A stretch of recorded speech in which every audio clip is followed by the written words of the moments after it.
I was publicly humiliated by my boyfriend, and I discovered my strength to overcome. My name is Livia. I'm 28 years old, and today I finally decided to write about something that happened to me and changed my life in ways I never imagined. I always believed that love was about patience, forgiveness, and adaptation, that giving in to the wishes of the one we love was part of a relationship. But looking back, I realize I was only denying myself. That night I'm about to tell you about was the point where everything changed, even though at the time I only felt pain, shame, and anger mixed together. I was at a dinner with Enrique, my then boyfriend, and friends he loved to impress. I dressed carefully, choosing an outfit that made me feel beautiful, but each step toward the table seemed to weigh more heavily on me than the last few months of criticism and derogatory comments he made daily. He always had a way of putting me down without anyone noticing, and at that dinner, there was no hiding it. When we arrived, he began making small remarks about my appearance, my manner, my posture, all in a joking tone that no one but me could detect. My stomach churned and I tried to laugh, but my body was already on high alert, anticipating what was to come. Each laugh of his made me shrink inside, as if I were being pulled into a bottomless pit. Anger mixed with fear, and I realized I couldn't defend myself in front of everyone because he always had a ready retort, an irony that left me speechless. Shame began to consume me even before the evening's turning point, and I realized that every step I took toward that dinner brought me closer to something that would change my life forever. In the middle of dinner, he did what I feared most. He called me ugly, loud and clear, in front of everyone. I felt the ground disappear beneath my feet, the world spun, and everything felt heavy, yet in slow motion. I couldn't breathe properly, my heart felt like it was going to explode, and the people around me just stared, some tense, others unsure of what to say. He even left me alone with the check, smiling with satisfaction, as if it were just another joke. In that moment, I felt a mixture of anger and humiliation burning inside me. The pain was so intense I thought I would never pull myself together again. My mind raced, trying to understand how I had gotten there, how I had allowed someone to treat me this way, and I began to feel a painful clarity. I needed to react, but I didn't know how. I sat in silence, trying to calm myself, feeling every muscle tense and every thought racing. Tears came, but I didn't want anyone to see. I felt ashamed of myself for allowing it all, but at the same time, a part of me began to stir. A small, almost imperceptible spark of anger and a desire for change. From that moment on, something inside me began to refuse to accept this treatment anymore. Even though I didn't yet know how, something inside me said, "This ends here." It was the first time I realized I could choose not to suppress myself anymore. Leaving the restaurant, I walked alone, feeling the night's chill on my skin, but also feeling something different, a mixture of pain, anger, and a strange hope. For the first time, I faced my feelings head-on, without trying to disguise or justify his behavior. I knew the rebuilding would be long, that there would be days when the shame and pain would return, but I also felt, for the first time in a long time, that I could be more than that I deserved more than being diminished, so someone else could feel greater. The night ended, but that feeling, that painful and powerful certainty, stayed with me. I was beginning to realize my own worth. After that night, I returned home with a strange feeling, as if my body had undergone a tremor no one else could see. I entered the apartment and sat on the living room floor, hugging my knees, feeling every muscle weary from years of trying to please someone who would never appreciate my efforts. I cried like I had never cried before, not only from the public humiliation, but from the accumulation of small wounds Enrique had left in me over the months. Every criticism, every subtle joke, every comment about my appearance or mannerisms coalesced into a ball of pain that seemed impossible to undo.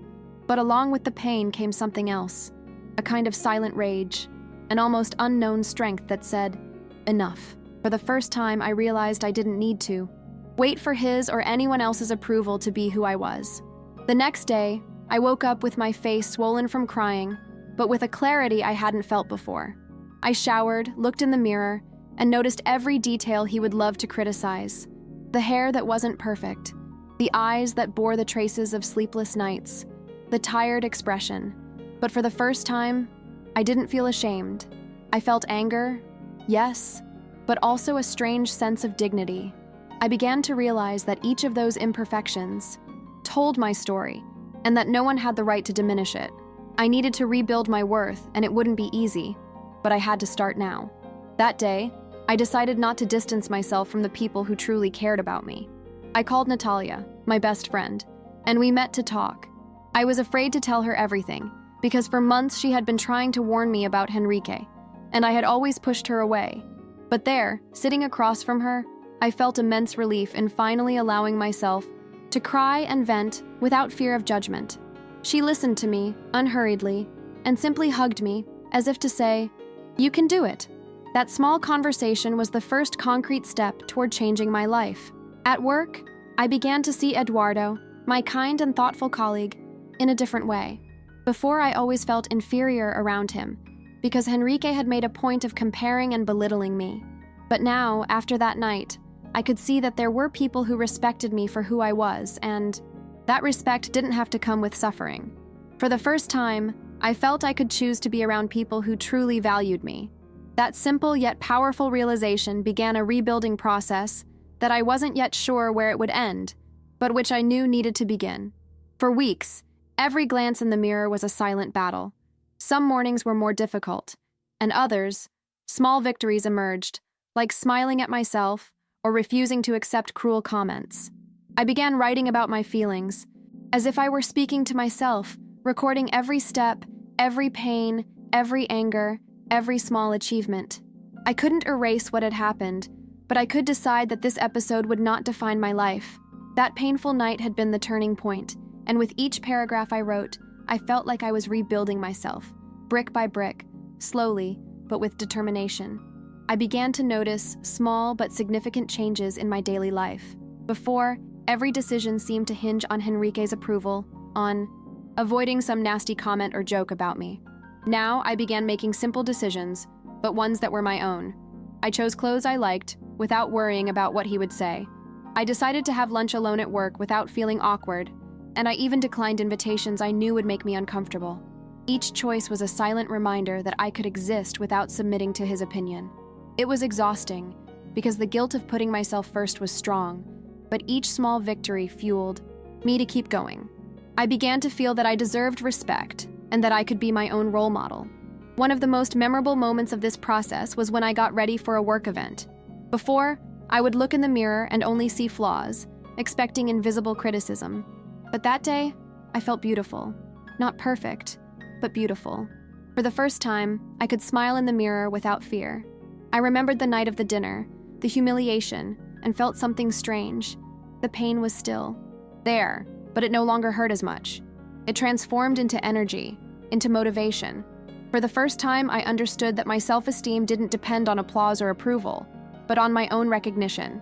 Meanwhile, Henrique continued to act as if nothing had happened, but I realized he no longer had any power over me.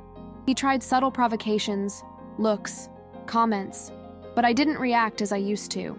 I felt a different calm, as if a weight had been lifted from my shoulders. I could even feel a twinge of anger, but I didn't let it control me. I began to realize that the best response wasn't to argue or try to prove something to him, but to live my life with dignity, so that he could see, without words, that I had changed and that I didn't need him to feel whole. My confidence began to grow silently, almost imperceptibly. I went out with friends again, accepted invitations, and began to talk more about myself without fear of judgment. Natalia was essential during this period, supporting me when I felt fragile and celebrating every small victory with me. I also realized that the pain still existed, but it no longer defined me. I didn't need to erase the past, but I could look at it as a wake-up call, a turning point. With each day, I felt more like myself, less held hostage by someone who only knew how to diminish, and more capable of truly loving myself. The most impressive thing about this phase was realizing I could look at myself in the mirror without wanting to run away, without feeling shame or guilt. I felt anger and pain, but also strength, clarity, and hope. Every emotional scar turned into a learning experience. Every tear shed into silent courage. I was still afraid of getting hurt, but I knew I could protect myself. The rebuilding wasn't instantaneous, and there were still difficult days, but the feeling of autonomy, of being able to make decisions for myself, began to dominate every thought. For the first time, I felt like I owned my life. Months later, something unexpected happened. I ran into Henrique at work. My heart raced for a moment, and a wave of memories from that night of humiliation came back like a punch to the gut. But to my surprise, I didn't feel the panic I'd felt before. I was different. My posture was different. My thoughts were different. There was no anxiety, just a quiet awareness of who I had become. When he approached with that arrogant smile I knew so well, I felt a pang of anger, yes, but also a curious relief. He no longer had power over me. I could choose how to react, and I chose what weighed most heavily on me at that moment: dignity. He tried to make conversation, make small provocations, test if I was still the same as before, but I didn't fall into his trap. I felt the need to show strength, to maintain my composure, to not let him see my vulnerability. I didn't need to scream. I didn't need to justify myself. I didn't need to humiliate him back. I just needed to exist on my own terms, whole and complete, without allowing anyone to diminish me. And that was more powerful than any revenge. Henrique, for the first time, realized I was no longer manipulable. The feeling of freedom was incredible, almost surreal. As we chatted superficially, I noticed how my outlook had changed. Before, I'd sought approval, fearful of making mistakes, fearful of displeasing. Now, my gaze held calm and security. His every word, every attempt to provoke, clashed against my newfound emotional fortitude. I felt a mixture of anger, relief, and even pity. He would never understand that true strength lay not in humiliating or dominating, but in being able to love and respect yourself, even after so much suffering. For the first time, I felt I could smile inside and out, without fear that he or anyone else would dim my light. After that reunion, I realized that overcoming wasn't just about him, Henrique, or what he had done. It was about me, about who I chose to be and feel each day. It didn't matter what he thought, what he said or did. What mattered was that I was whole, and that wound, though still raw, no longer controlled me. I had learned that I didn't need external approval to feel worthy. The silence, the calm, the rebuilt self-esteem were my most elegant exchange. And the feeling of peace was, without exaggeration, the most intense I've ever felt in my life. Life went on, but now differently. I no longer looked for his shadow in every gesture, analyzed every comment, and felt lesser because of anyone. I began to open myself to new possibilities, new relationships, new horizons, always keeping my dignity a priority. With each step, I remembered that humiliating dinner, that day that seemed like the worst of my life, and realized how it had also been the greatest turning point. Without that extreme pain, I might never have found the strength that lay dormant within me. Today, looking back, I can see every detail of that humiliating night as a milestone. I no longer feel ashamed of what happened, only the recognition that it was necessary for me to find myself again. I still feel a pang of pain sometimes when I remember what I went through, but it doesn't paralyze me. It's transformed into memory and learning. Every tear I shed, every moment I felt small in front of Henrique, served to teach me something essential. I can survive anyone who tries to diminish me, and not only survive, but rebuild myself stronger. In my daily life, there are still memories that surprise me. Sometimes I find myself carefully analyzing other people's comments or attitudes because I've learned that my worth isn't measured by what others say. But now this awareness strengthens me rather than breaks me. I'm proud of myself for finding strength amidst pain and humiliation. Today, when I face challenges, I remember that I survived what seemed unbearable, and that each step forward is a silent victory over the past. I also learned to value myself in concrete ways. I started taking care of myself again, seeking out what makes me feel good, and surrounding myself with people who respect and value me. It's not about forgetting Henrique or what he did, but about choosing my life and my happiness above any relationship that makes me feel inferior. The experience taught me to set boundaries and not tolerate abuse, whether large or small. Today, I know I deserve respect, love, and consideration, without having to sacrifice or devalue myself to please someone else. The most incredible thing is that this change didn't come dramatically or instantly. It was slow, painful, and full of ups and downs. There were days when I retreated, felt fear and doubt, but each step toward self-love strengthened me.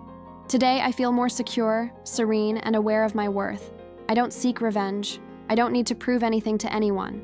True overcoming came from silence, calm, restored dignity, and the certainty that I can love myself without depending on the approval of others. If I could give one piece of advice to anyone going through something similar, it would be, the pain you feel now can be transformed into strength. Suffering doesn't have to define you. You can rebuild yourself brick by brick and discover that you're stronger than you imagined. And the best part is that no one can take away this strength. No one can diminish it. Today I feel whole, and that's more than any humiliation could destroy.